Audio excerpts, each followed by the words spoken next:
folks, this is Dr. Brian King, and I'm once again in Fayetteville, North Carolina, with my co-host right here, Minda Rella. Hey.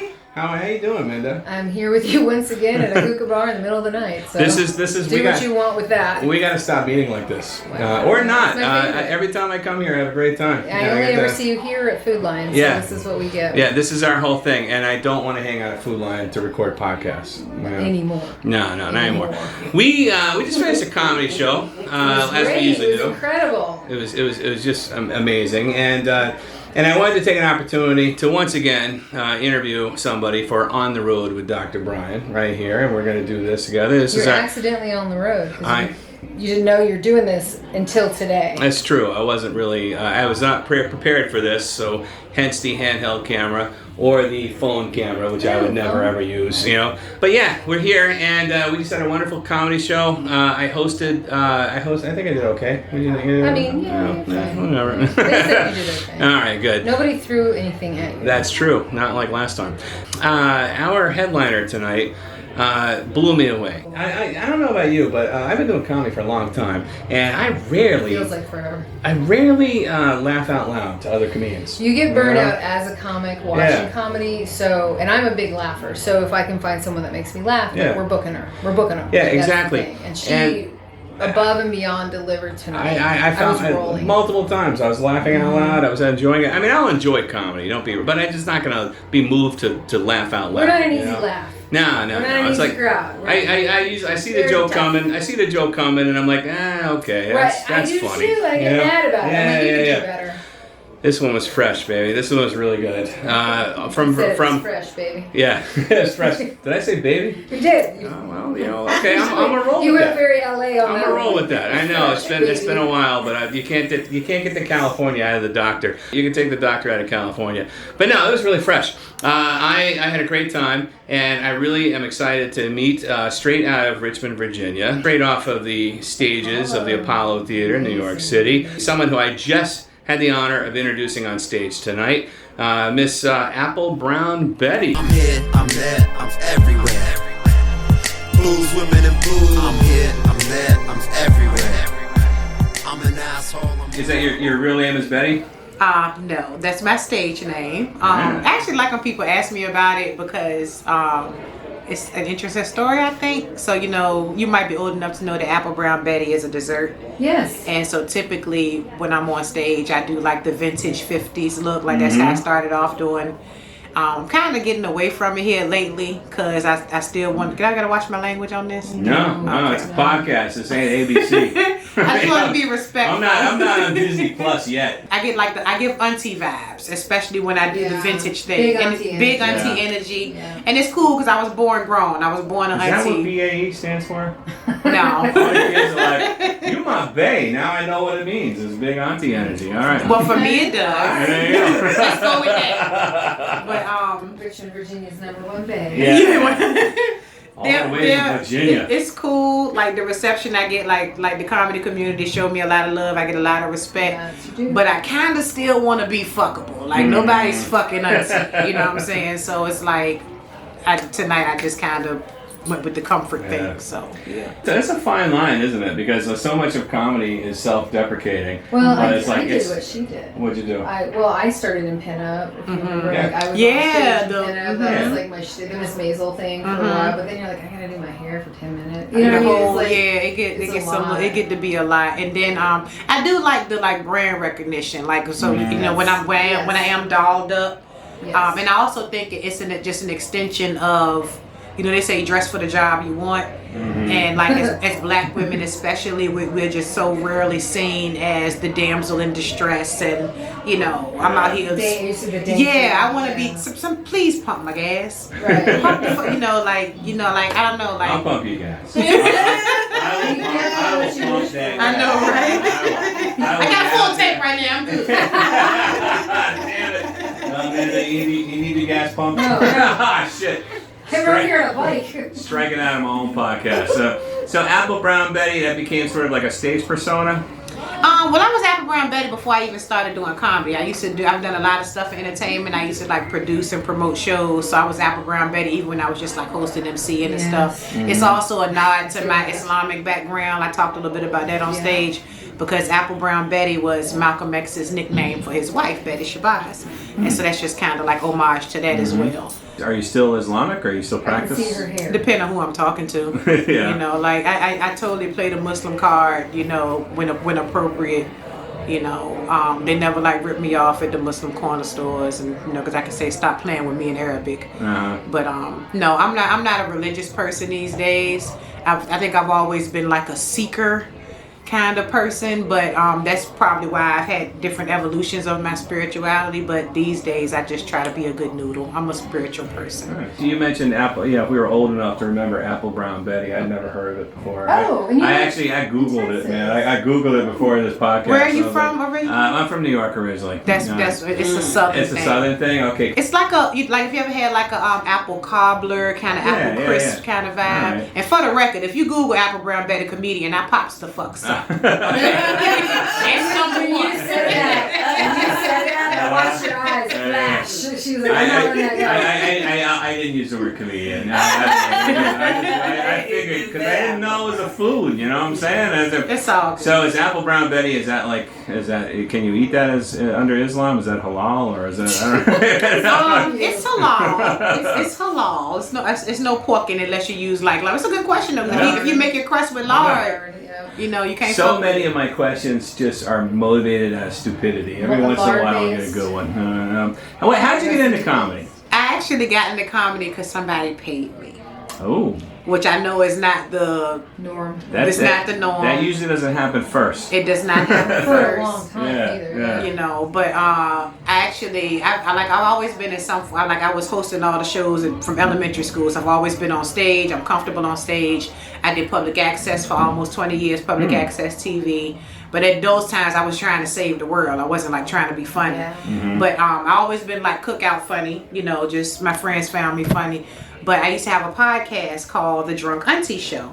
And shout out to my homegirl Janelle. She was pretty much producer of that show. She's a taskmaster. She had everybody on point. And my homeboy who was on the same station with me kept saying, you gotta try comedy. You gotta try stand-up. And I was like, no, that's a different muscle. I don't think that's for me. And then one day he called me and said, I got $50 for 10 minutes. And I was like, oh, yeah? You got me $50 for your first gig? Wow. Yeah, for 10 minutes. Because, you know, normally it's like a drink, two drinks. Yeah, if that. You don't start out with a gig. You start out with open mics. And then, it was real anticlimactic. Because I thought that's how it was supposed to go. So as I started doing more stuff, I'm like, fuck you mean you ain't got no money for me. You know what I'm saying? So it was a little bit of a learning curve. No, but I respect that. No, I respect that because comedy is a business. It's a business. And I will die on that hill because there's producers out there that make people that try to exposure. Let's do this for exposure is a cause of death. That's right. I was about to say people die from exposure. They do. You know, yes. So good for you for using it for what it is because it is a talent that you have and you should get paid for that talent. I appreciate that. So you're a podcaster. You got involved in comedy because somebody offered you an opportunity, and did you get hooked right away? No, I had to fall in love with the process because so much of what is involved in doing comedy is kind of like not my personality. Like my favorite, I like making my mom laugh. I got an auntie just turned like 80. I like making her laugh. But like most people, I don't like rejection, and you know, in comedy. You're gonna know if they like you or not instantly. Yeah. So like my first, you know, I mean, I like to think that I'm nervous before every show because that means you want to do a good job. But like at first, I mean, knees knocking, armpits pouring sweat. You know, I don't like that. You know what I mean? The traveling. I like to be at home.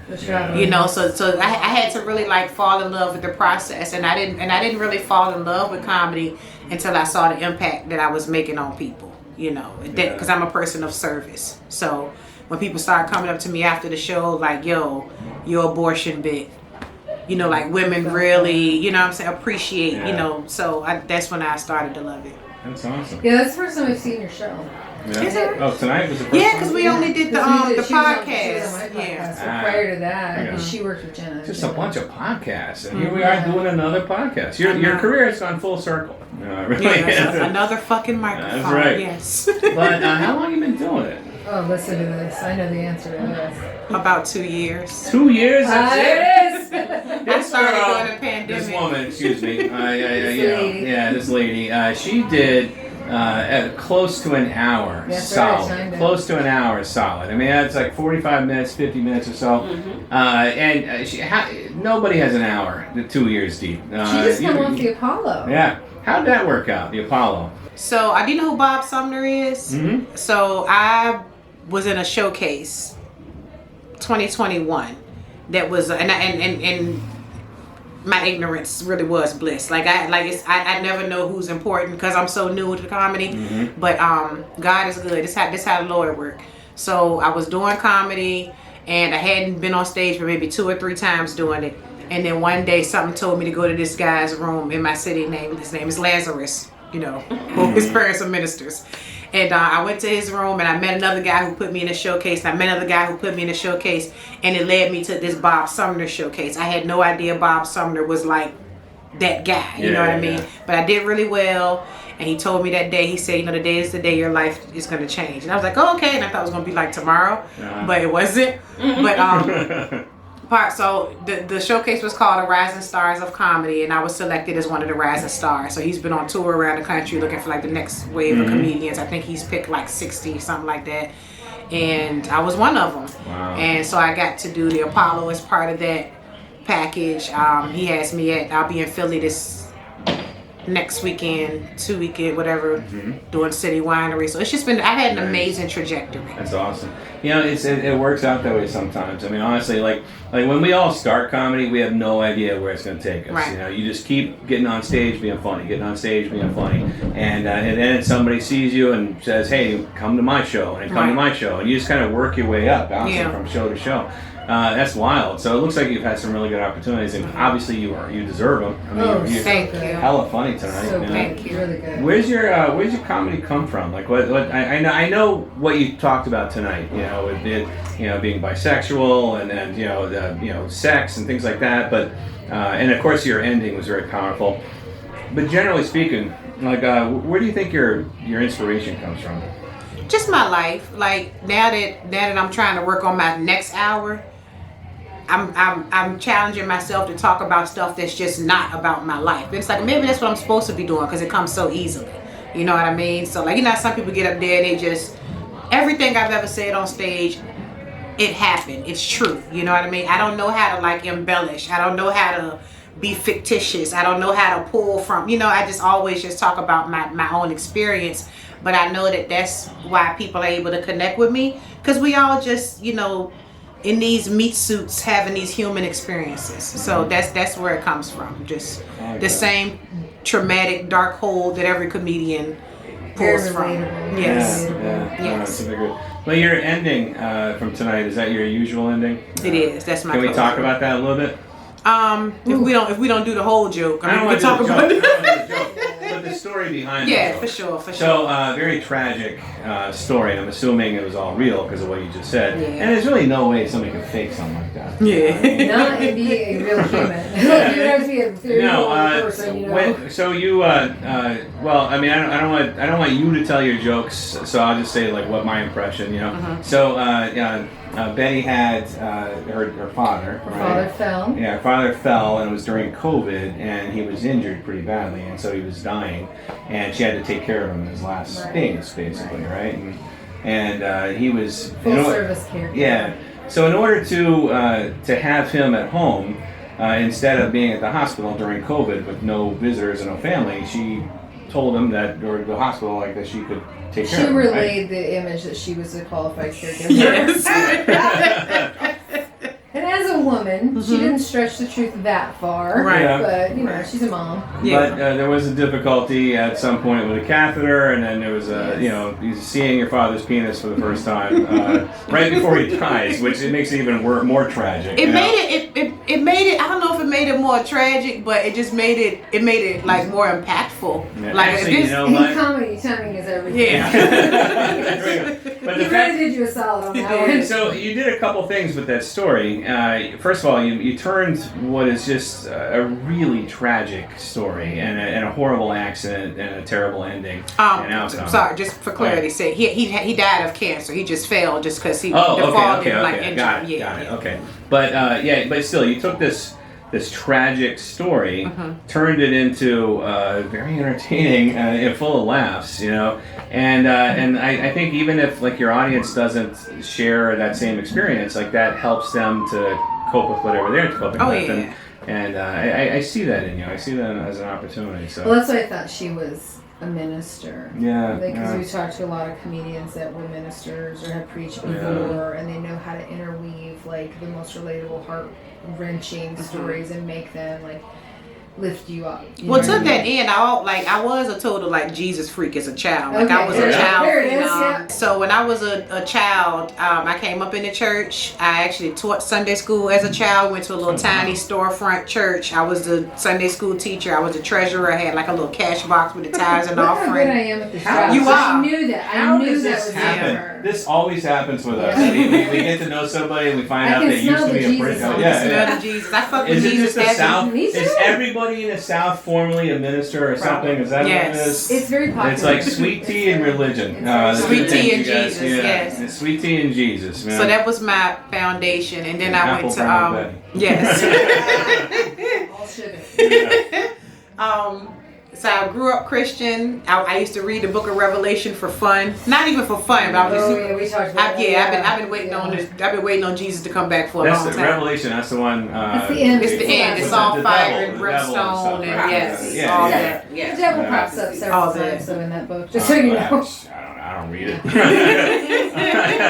This is all research. I'm not into reading fiction. It's a good book though. No, I hear it's the good book. Literally. So when I got to high school, I started being exposed to different like ideas because I went to school with white people, and so some people were atheists, some people were Buddhists, Unitarian, all types of stuff. And one day, this white boy came in class, and he was talking about how Jesus had kids and Jesus killed somebody before, and I was like, no, the fuck my Savior didn't. And I called my pastor like, look, I need some ammo to go back in here and talk to these white children, you know. And basically she just was like, you need to remember what you were taught, just remember what you know. And I didn't like that answer because I wanted her to give me some hard facts, you know. And so that's when I started to get disillusioned with it. And then I actually met a man and got married fresh out of high school, which I don't recommend.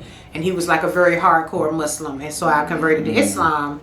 And then unconverted.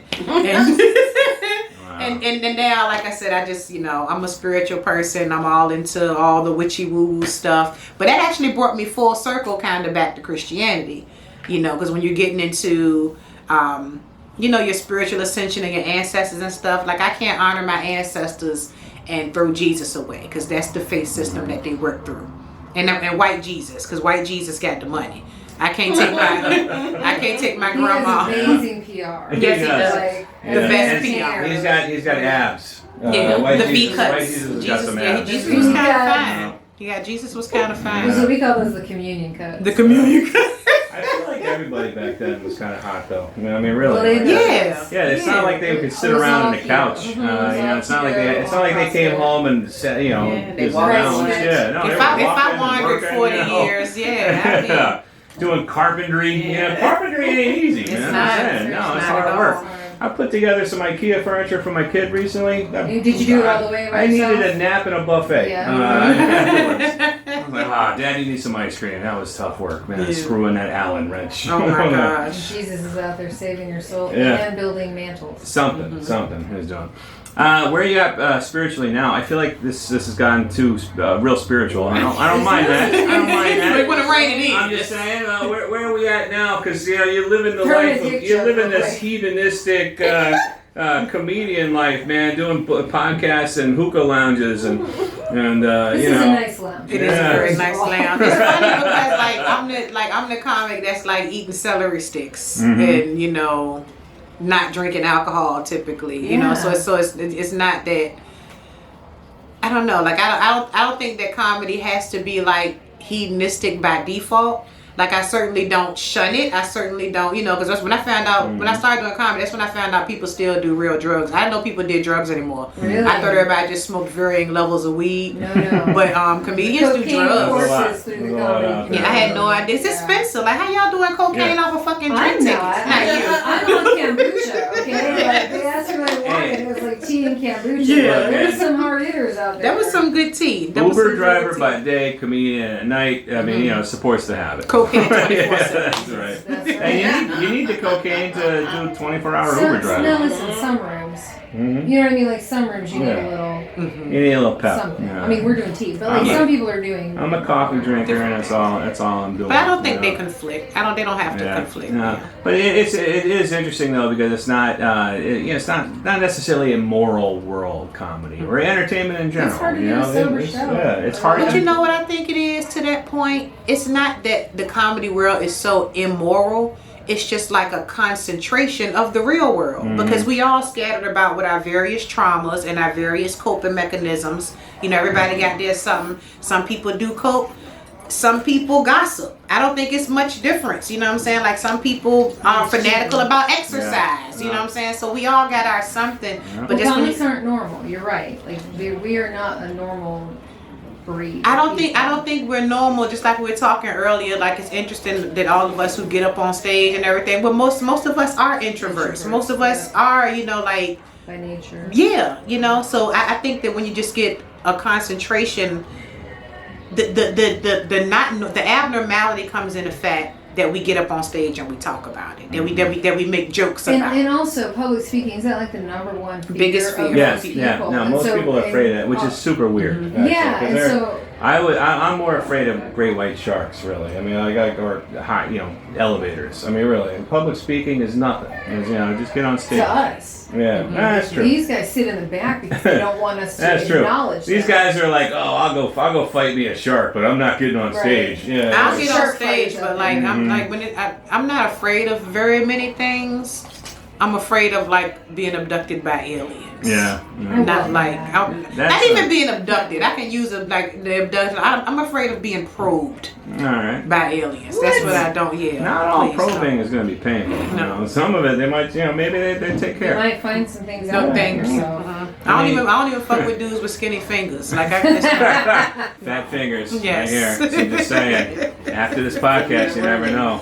I don't want to be sexually harassed. That's not what I'm saying. But like Nobody does. sexually acknowledged would be nice. Sexually You know. acknowledged. But other than that, Admiration. yeah. That's Well, awesome. it's like we're talking about. It's like she's talking earlier about being fuckable on stage. I want to be in that sweet spot where people want to fuck me, but they don't actually try. Yeah. Like that's my life. You know want what I'm them to saying? yearn for The you. desire, Yes. but not like You're the Not the don't ugly put in no behavior. kinetic Like energy. she's Don't. way up here. Yes. I want it. You can want it, You but can want but it. know You it's can out of look, your but reach. don't touch. That's all. Yeah. So yeah, I think your career is amazing. Thank you. I was actually shocked when I found out how little time you've actually been in the game. Given that, I mean, But I've been traumatized all my life. Yeah, but what we saw tonight was just I'll do it. amazing and unexpected, at least Thank from my you. perspective, because I didn't know anything about this show until Minda got About me 5 hours ago. Yeah, until I got off a plane, basically. But yeah, it was just awesome, and the fact that you've only been doing it for 2 years, That's and the what I fact that bring to the table. you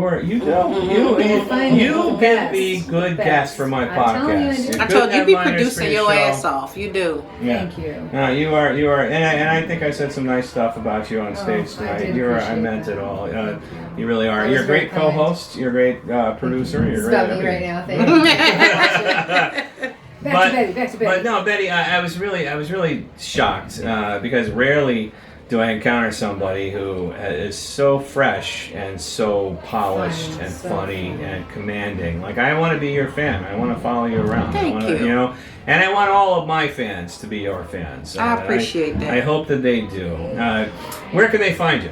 Okay, so on Instagram, I am apple.brown.betty. If you start typing, even without the periods, it'll pop up. I'm wearing like a copper colored dress, so you know that's me, and I look generally befuddled. And on Facebook is where the good stuff is, because I'm old.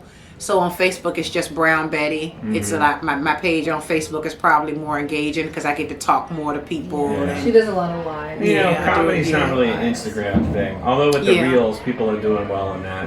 So. yeah, but when I found out you gotta like make 1,000 videos for $60 a month, it's like, Yeah, come on. yeah. I might as well just go to the bar show. Also, I have Brown Betty TV. So if you go to YouTube and you type in Apple Brown Betty, my stuff will come up. I do But different add the word things. comedian, otherwise it's going It's to be a all bunch of quizzes. recipes. It's all Because of recipes. man. The So I Great do British Bake Off.